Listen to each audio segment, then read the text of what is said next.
আপু সামনে কি নিয়ে ব্যস্ত আছেন?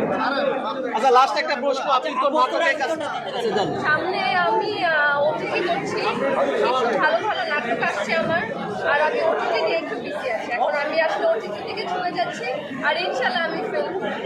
আপু অনেকেই তো মুভি থেকে মুভ করছে, আপনি কবে মুভিতে মুভ করেন? আমার খুব ইচ্ছা আছে যে ভালো গল্প, ভালো নায়ক, যদি ভালো আর্টিস্ট থাকে, ভালো ডিরেক্টর থাকে, আমি অবশ্যই, আমাকে সবাই আসলে মুভির জন্যই বলে যে আমি কেন বাংলা সিনেমা করি না, আমাকে কেন বড় পর্দায় দেখা যায় না। তো আমার ইচ্ছা আছে এই বছরই আমার করার ইচ্ছা। আপু একটা ফেসবুকে একটা স্ট্যাটাস দিয়েছিলেন জীবন সঙ্গী পেয়েছেন নাকি এখন? না, আমি তো এখনো কাউকে পাইনি। আপনারা তো খুঁজে দেওয়ার কথা, আমার জন্য জীবন সঙ্গী। আর কেমন ছেলে চান? আমি লাভিং, কেয়ারিং, হ্যান্ডসাম, আর ভালো, আমাকে ভালোবাসবে এরকম ছেলে চাই। আর একটা মেয়ে আসলে কি পাচ্ছে বার্ষিক ইনকাম কত রাখতে হবে?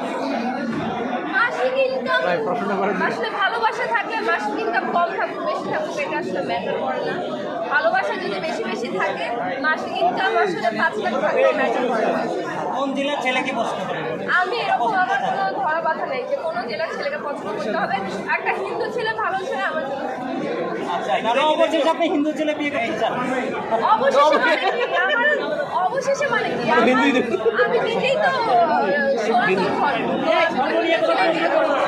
ধর্ম। ঠিক আছে, ওকে, ধন্যবাদ। Thank you. বরবাদের একটা ডায়লগ।